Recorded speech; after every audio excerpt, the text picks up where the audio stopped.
Hi, folks. I want to add some additional perspectives or details to the previous video clip that you watched, where in the video clip, the instructor presented the process for doing a dihybrid cross as one big Punnett square.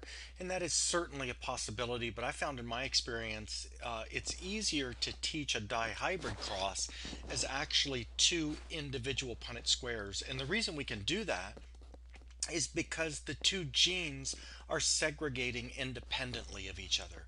So, in other words, what happens in regards to the gene associated with round versus wrinkled segregates independently of the alleles of the gene that are associated with yellow and green.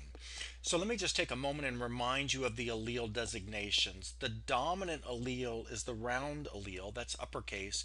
The lowercase is the wrinkled seed allele, and that's the recessive allele. Now, the Y, I'm never comfortable using Y's for Punnett squares, but since the previous instructor did do that, I'm going to continue on with the symbolism. So please make sure you note this is an uppercase Y. This is going to represent the yellow allele, which is dominant. The lowercase y would represent the green allele, which is recessive. Now, in a dihybrid cross, you start with pure breeding parents. So for example, I might have started with a big R, big R, big W, big W. Okay, and so we would say it's homozygous dominant for the R allele and the yellow allele. And then I would have crossed that with a little r, little r, little y, little y. So what that would have meant is my F1s would have been double heterozygotes. In other words, big R, big Y, little y. And so now what I'm doing is representing a cross, those two crosses, but instead of doing it as one big Punnett square, I'm splitting it into two. So for example, remember, if I'm crossing a double heterozygote, big R, big Y, times a big R, big Y, then I can separate it out. In other words, both of my parents are heterozygous at the round versus wrinkled locus, so I'm going to set up one Punnett square for that trait, and each of the parents is heterozygous also at the yellow-green locus. So I'm going to set up a separate Punnett square for each one of those. So these monohybrid Punnett squares you've seen before, right? 1/4 would be homozygous dominant, 1/2 would be heterozygous, 1/4 would be homozygous recessive. Same thing on the second Punnett square. So what I've done is I've summarized the genotype information, right? A quarter would be homozygous dominant, a half would be heterozygous, a quarter would be homozygous recessive, and the same thing over here. Now, if I look at the phenotype ratio, 3/4 on this side would be round, and 1/4 would be wrinkled. That's my 3-to-1 ratio in the progeny of this cross. And same thing here, except we're talking about yellow and green, 3-to-1 ratio or 3/4 to 1/4. Now, how can this be helpful? It's because if you're trying to calculate an individual outcome, there's no reason to set up 16 squares to figure out what the result is going to be. So let's say, for example, I ask you what's the probability in this cross of two heterozygotes, right? They're heterozygous at each of two loci, to get an offspring that is going to be homozygous dominant at both.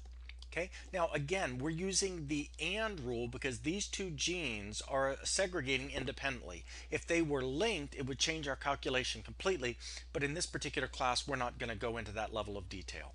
So what I could say then is, okay, the probability of getting this offspring is equal to the probability of getting homozygous dominant at the R gene and homozygous dominant, the probability of getting homozygous dominant at the Y gene. So remember, the AND rule means multiply. So I would take that probability, multiply it by that probability. And so I go back up and I look, and the probability of homozygous dominant R is 1/4. The probability of homozygous dominant Y is 1/4. So 1/4 times 1/4 is equal to 1/16. So if you go back and look at in the previous video, the probability of getting homozygous dominant RY is equal to 1/16. But again, instead of filling out 16 Punnett squares, 16 little squares of the Punnett square, we did it very quickly just by drawing these two total of 4 square for each one Punnett squares. So let's look at another example with genotype. Let's say I ask you, what's the probability of getting a double heterozygote? Okay, well, that would be equal to the probability of getting a heterozygote at the R gene and the probability of getting a heterozygote at the Y gene. So again, that's the AND rule, so we're going to multiply those two probabilities. So I would do 1/2 times 1/2, which is equal to 1/4. In other words, there would be a 25% probability of getting that particular outcome. We can also do the same thing with phenotypes.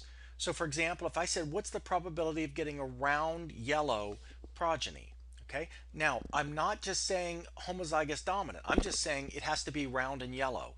And because of dominance, there are different ways that could happen. Well, I'm not asking you to list the different ways. I'm just asking what's the probability.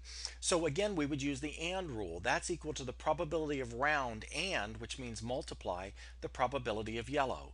So we would go, what's the probability of round? 3/4. What's the probability of yellow? 3/4. That's 9/16. So you remember the F2 progeny of a dihybrid cross, it's a 9 to 3 to 3 to 1. Well, the 9 is 9/16. 9/16 what? Dominant, dominant. And round and yellow are the dominant traits. So we can see very quickly how we get that 9/16. Now let's look at the probability of round green, right? Dominant at the first gene, recessive at the second. So I would go probability of round, we said was 3/4. Probability of green is 1/4, so that's 3/16. And I would get the same answer if I said, what's the probability of wrinkled and yellow? Except in that case, it would be 1/4 times 3/4, which is 3/16. And so where do they get the 1/16? In other words, the probability of getting wrinkled and green. Well, it's 1/4 probability wrinkled, 1/4 probability green. 1/4 times 1/4 is equal to 1/16. So I just wanted to make sure that you understand you don't always have to draw out a 4x4 Punnett square. Instead, you could break it into two smaller Punnett squares and just calculate out the probability of what you need instead of calculating out all the possibilities. So I hope this particular video is helpful for you.